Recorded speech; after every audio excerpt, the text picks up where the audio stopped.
Hi, welcome to view point. ఇవాళ ప్రచారానికి చివరి రోజు.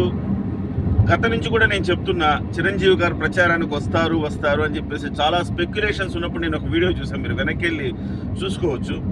చిరంజీవి గారు రావాల్సినంత సీన్ లేదు, అంత అవసరం కూడా లేదు. పిఠాపురంలో ఆల్రెడీ పవన్ కళ్యాణ్ గారు గెలుస్తున్నారు అని నేను ఒక వీడియో కూడా చేశాను.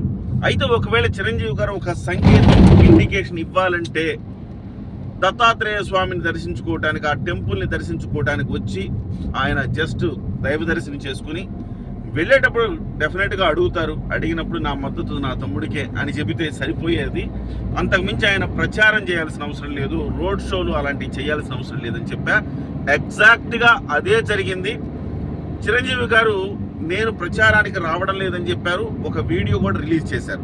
అఫ్కోర్స్ అంటే ఆయన అక్కడ దర్శనానికి రాలేదు, కానీ ఇవాళ ఆయన కుమారుడైన రామ్ చరణ్ తేజ్ ఇవాళ నేనేదైతే కాన్సెప్ట్ చెప్పానో ఆ కాన్సెప్ట్లో ఇవాళ ఆయన పిఠాపురానికి రాబోతున్నారు. మరి కాసేపట్లో, అంటే నేను ఈ వీడియో చేస్తున్న సమయానికి మరి కాసేపట్లో ఆయన పిఠాపురానికి రీచ్ కాబోతున్నారు. ఆల్రెడీ రాజమండ్రిలో దిగారు ఆయన. అక్కడి నుంచి పిఠాపురానికి బయలుదేరారు. కుక్కుటేశ్వర స్వామి ఆలయంలో ఆయన ప్రత్యేక పూజలు జరిపించి తన బాబాయ్ రామ్ చరణ్ కలిసి ఆయనకు అభినందనలు, ఆల్ ది బెస్ట్ చెప్పేసి ఆయన తిరిగి హైదరాబాద్ చేరుకుంటారు. ఆయనతో పాటుగా ఆయన అమ్మగారు, అలాగే చిరంజీవి గారి సతీమణి సురేఖ అమ్మగారు కూడా ఆయనతో పాటుగా వస్తున్నారు. తల్లి కొడుకులు ఇద్దరు కూడా వచ్చి, తల్లి అంటే ఒక అమ్మతో సమానమని చెప్పిన విషయం మనందరికీ తెలిసిందే. సో రామ్ చరణ్ నా తమ్ముడు లాంటి వాడు, అన్నా వదిలిన కాదు, వాళ్ళిద్దరూ నా తల్లిదండ్రితో సమానం అని చెప్పేసి అనేక సందర్భాల్లో పవన్ కళ్యాణ్ గారు చెప్పారు. అలాంటి తన పెద్ద కొడుక్కి ఆశీర్వచనం ఇవ్వడానికి ఇవాళ సురేఖమ్మ గారు కూడా పిఠాపురం వస్తున్నారు. సో ఏదేమైనా పిఠాపురంలో ఒక ఉత్కంఠమైన వాతావరణం కూడా ఉందని చెప్పాలి. ఎందుకు అంటే దీనంతటికీ పోటీగా జగన్మోహన్ రెడ్డి పిఠాపురంలో మోహరించబోతున్నారు. ఇవాళ పిఠాపురంలో ఆయన ఫైనల్ టచ్ ప్రచారం ఇవ్వబోతున్నారు. ఒక ప్రచారం చేస్తున్నారు.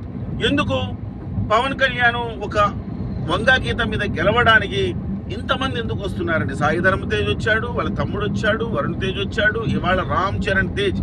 ఆయనేమి ప్రచారానికి రాట్లా, తన బాబాయిని కలిసి అలాగే స్వామి దర్శనం చేసుకుని వెళ్ళటానికి వస్తున్నారు. అయినప్పటికీ ఇంతమంది వస్తున్నారని ప్రచారం చేస్తున్నారు. కానీ ఇక్కడ మనం ఒక వంగా గీతను గురించి మనం ఆలోచించకూడదు. జగన్మోహన్ రెడ్డి చాలా ప్రతిష్టాత్మకంగా తీసుకున్నాడు ఈ ఎన్నికను. ఎలాగైనా 100 కోట్లు ఖర్చు పెట్టైనా పవన్ కళ్యాణ్ ఓడించాలని ఆయన కంకణం కట్టుకున్నారు. మనం చూసాం, భీమవరము, గాజువాకల్లో పవన్ కళ్యాణ్ని కుట్ర చేసే రకంగా ఓడించారు అనేది మనం చూసాం. 100 కోట్లు ఆ రోజు కూడా 2 పార్టీలు, ఆ రోజు ఇవాళ ఒక్క పార్టీ, ఆ రోజు 2 పార్టీలు ఓడించడం జరిగింది. ఇవాళ ఒక పార్టీ, అంటే ప్రత్యర్థులుగా ఉన్నప్పుడు ప్రతి వ్యూహాలు రచించడం అనేది కామనే. కానీ ఇవాళ వైసీపీ అరాచకం. వైసీపీ 100 కోట్ల రూపాయలు, అలాగే కోట్ల రూపాయల మద్యం ఈ మధ్యన చూసాం. కోట్ల విలువ చేసే మద్యం పట్టుబడిన అంశం చూసాం. అలాగే కొన్ని కంటైనర్లు పట్టుబడిన అంశం చూసాం. కానీ ఒక 4 కంటైనర్లు వెళితే ఒక కంటైనర్ను పట్టుకుంటున్నారు, మిగతా 3టిని వదిలేస్తున్నారు. చాలా వ్యూహాత్మకంగా జరుగుతోందని మనం భావించవచ్చు. ముఖ్యంగా ద్వారంపూడి చంద్రశేఖర్ రెడ్డి ఏం చేస్తున్నాడు? సో సముద్ర మార్గం గుండా ద్వారంపూడి చంద్రశేఖర్ రెడ్డి సముద్ర మార్గం గుండా ఆయన డబ్బును, మద్యాన్ని, మాదక ద్రవ్యాలను పిఠాపురంలో దించుతున్నాడు. ఇన్ని కుట్రలను, ఇన్ని కుతంత్రాలను, ఇంత డబ్బు ప్రభావాన్ని అడ్డుకోవాలంటే ఒక మంచి మనిషికి అండగా నిలవాలన్న ఉద్దేశంతోనే పిలవకపోయిన సీరియల్ ఆర్టిస్టులు, సినిమా ఆర్టిస్టులు, నిర్మాతలు అందరూ తరలి వచ్చారు. నభూతో నా భవిష్యత్ అని చెప్పాలా. ఎప్పుడు ఇలాంటి మద్దతు ఒక నాయకుడికి లభించలేదు. అంటే దీన్ని మనం ఎట్లా చూడాలంటే ఒక మంచికి చెడుకు జరుగుతున్న యుద్ధంలా చూడాలా.